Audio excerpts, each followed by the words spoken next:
मित्रों, जैसा कि आप सभी ने देखा होगा कि हिंदू धर्म में जब भी किसी की मृत्यु हो जाती है तब उसके मृत शरीर का अंतिम संस्कार कर दिया जाता है और फिर मृत आत्मा की मुक्ति के लिए मृतक के परिवार वालों के द्वारा उसकी 13वीं भी मनाई जाती है। परंतु क्या कभी आपने सोचा है कि आखिर 13वीं मनाई क्यों जाती है और इससे उस मृत आत्मा को क्या फल मिलता है? अगर इसके बारे में आप नहीं जानते हैं तो आज हम इस वीडियो के माध्यम से जानेंगे 13वीं के महत्व के बारे में, जिसका वर्णन गरुड़ पुराण में किया गया है। नमस्कार मित्रों, आपका अपने चैनल सुंदर वचन में स्वागत है। तो चलिए शुरू करते हैं आज का वीडियो। 13वीं क्यों मनाई जाती है? गरुड़ पुराण में बताया गया है कि जब भी किसी की मृत्यु हो जाती है तो मृतक की आत्मा अपने परिवार वालों के आसपास ही भटकती रहती है, क्योंकि मृत्यु के बाद मृतक आत्मा में इतना बल नहीं होता कि मृत्यु लोक से यमलोक की यात्रा तय कर सके। इसलिए आप सब ने देखा होगा कि जब भी किसी मनुष्य की मृत्यु हो जाती है तो उसके परिवार वालों के द्वारा मृतक आत्मा के लिए नियमित पिंडदान किए जाते हैं। गरुड़ पुराण के अनुसार मृत्यु के बाद 10 दिनों तक जो मृतक के नाम का पिंडदान किए जाता है उससे मृत आत्मा के विभिन्न अंगों का निर्माण होता है और इसी तरह 11वें और 12वें दिन शरीर पर मांस और त्वचा का निर्माण होता है।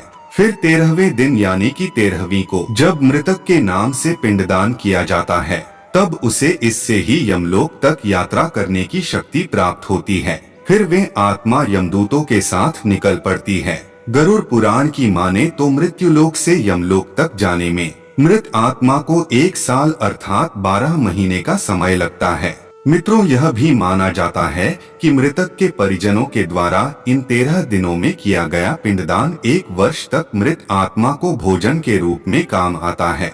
इतना ही नहीं, गरुड़ पुराण में यह भी बताया गया है कि जिस मृतक आत्मा के नाम से पिंडदान नहीं किया जाता है उसे 13वीं के दिन यमदूत घसीटते हुए यमलोक की ओर ले जाते हैं और ऐसी आत्मा को यमलोक में बड़ा ही कष्ट पहुंचता है। भूखी आत्मा को जब यमदूतों द्वारा घसीटा जाता है तब उसके शरीर के कई अंग छिल जाते हैं और इस बीच भी मृतक के परिवार वालों के द्वारा नियमित पिंडदान या फिर अन्नदान नहीं किया जाता तो उसे पूरे रास्ते में इस तरह के कष्ट सहने पड़ते हैं। परंतु यदि साल भर के अंदर मृत आत्मा के पिंडदान या फिर अन्नदान कर देता है तो फिर उसे यमदूत घसीटना बंद कर देते हैं, क्योंकि पिंडदान से आत्मा में बल आ जाता है और वह अपने पाप पर यात्रा करना आरंभ कर देते हैं। इसके अलावा गरुड़ पुराण में यह भी बताया गया है कि 13वीं मनुष्य जीवन के 16 संस्कारों में अंतिम संस्कारों का एक अंग है। इसके बिना अंतिम संस्कार की पूर्ति नहीं होती है। गरुड़ पुराण के अनुसार जिस मृत आत्मा के 13वीं की क्रिया नहीं होती है उसे प्रेत योनि से मुक्ति नहीं मिलती है। साथ में यह भी बताया गया है कि 13वीं के दिन कम से कम 13 ब्राह्मणों को भोजन अवश्य कराना चाहिए और यदि मृतक के परिवार वालों की आर्थिक स्थिति अच्छी है तो वे 13 से अधिक ब्राह्मणों को भोजन करा सकते हैं। 13वीं के दिन ब्राह्मणों को भोज करवाने को मृत्यु भोज का नाम दिया गया। गरुड़ पुराण में आगे बताया गया है कि कम से कम 13 ब्राह्मणों को भोजन कराना इसलिए अनिवार्य है ताकि मृत आत्मा को यमलोक की दूरी तय करने में उसे भोजन प्राप्त हो और ये भोजन परिवार वाले अपनी स्थिति के अनुसार करा सकते हैं, क्योंकि गरुड़ पुराण में भगवान विष्णु ने यह भी कहा है कि यदि मृत आत्मा के लिए कर्ज लेकर मृत्यु भोज किया जाए तो ऐसे में आत्मा को पूर्णता मुक्ति नहीं मिलती है। उसे यह देखकर कष्ट होता है कि उसके परिवार वाले उसके श्राद्ध आदि कर्म के लिए कर्ज के तले डूब गए हैं। आगे गरुड़ पुराण में यह भी बताया गया है कि यदि कोई मृतक के परिवार को मृत्यु भोज के लिए विवश करता है, यानी कि क्षमता से अधिक लोगों को भोजन कराने के लिए विवश करता है, अथवा उसे मृत्यु भोज के लिए पैतृक संपत्ति को बेचने के लिए कहता है,